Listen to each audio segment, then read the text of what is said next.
So, let's do some killing. Hey guys, I'm Marilyn and welcome back to my channel.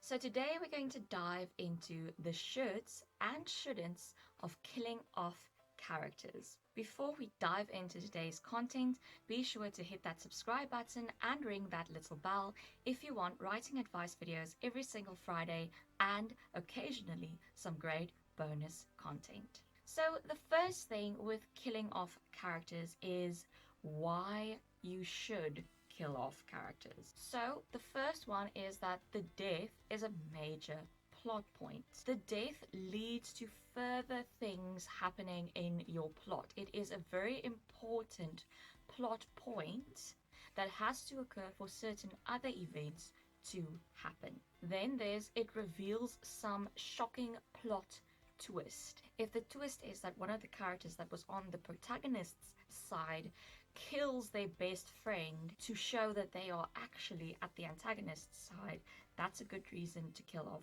character. Then you can also kill off a character if it supports the theme of your book or what you're trying to say with the book. Obviously, if you're writing a book where the main theme is how vulnerable human beings are to death, it makes sense that characters are going to die. Another reason maybe your novel explores the afterlife. Obviously, someone will have to die in order for you to explore the afterlife. Another good reason to kill a character is if it suits the genre or mood of your novel. We'll get into why you shouldn't kill characters when it doesn't fit your genre. And finally, it's a good idea to kill off characters if you are George R.R. Martin and the whole point of your work is that everybody dies. Now let's go into why you shouldn't kill characters. Firstly, the character doesn't serve a purpose. This isn't The Sims. You can't just go on killing people because you don't want them there anymore. If your character didn't have a purpose in the story, they shouldn't be there. You should perhaps combine various characters or even just leave out that character. Secondly, don't kill off a character because you want your readers to be shocked for the sake of being shocked. It has to serve another purpose on top of the shock factor. Don't kill off characters because you want to be edgy. Don't kill off a character because you think your middle grade needs to be a little more gory. And don't kill off characters because you want to romanticize grief or loss. If you want to explore those legitimately as a theme, sure.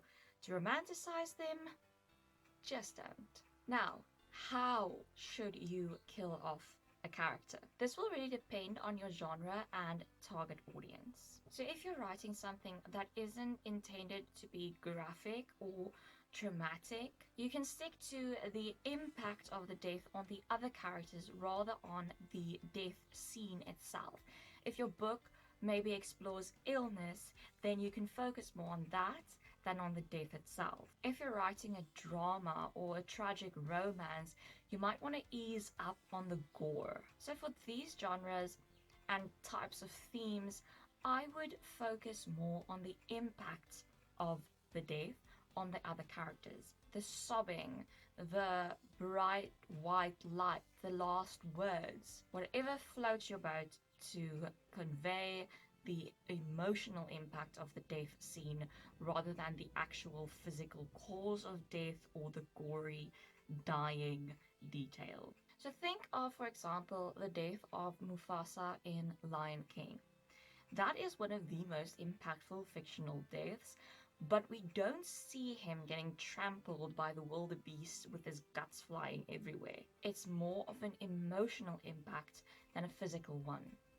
And that suits certain genres better. So if you're writing a more mature and gritty genre, like thriller, dark fantasy, or crime, you can go all out. If there's blood and guts, your readers probably want to see this. And as someone who reads these genres, give me the blood and guts in the death scene. Now, whichever genre or age category your novel falls into, you should write what feels comfortable to you. Even if you're writing dark fantasy, but you don't feel comfortable writing a really gory death scene, that's also fine. You don't have to write graphic violence for a death to be impactful. Now, how you shouldn't kill off your characters. Please don't let the character have a 3 pages long monologue while they are dying. If they've been stabbed in the throat, it's probably not going to be realistic, and it's probably going to be pretty boring too.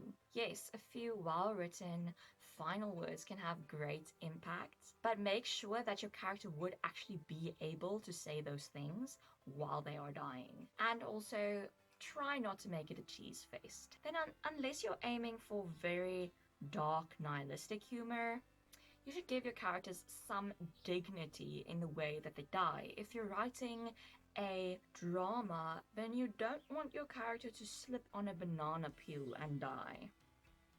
Also, maybe don't use phrases like kicked the bucket if you want to be serious about it. But once again, it really depends on what you're going for.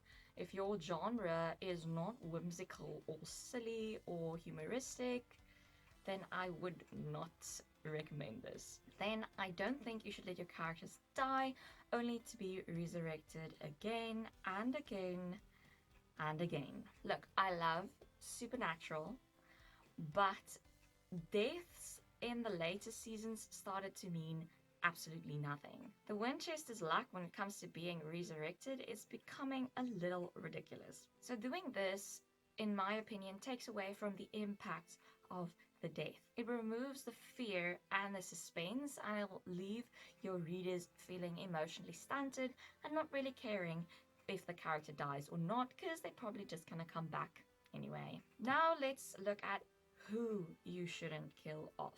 Now, this one got quite a lot of flack on Tumblr, so I'm just saying that this is my opinion. You can follow my advice, but you don't have to. This is just who I think is not such a good idea to kill in your story. So don't kill your only female character to make the hero feel something and finally become a better person. Your only LGBTQIA+ character who is just too pure to live in this world. Your only character of color who dies trying to save the white hero.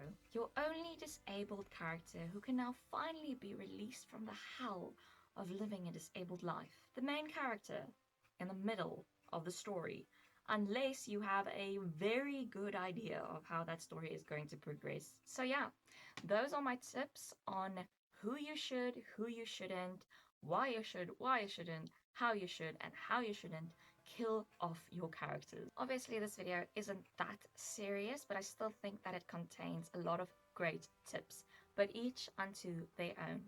Thank you so much for watching. If you enjoyed this video, please be sure to give it a thumbs up. Remember to subscribe and ring that little bell for more content. As always, you can find me on my website, Instagram, Facebook, Tumblr, and Twitter.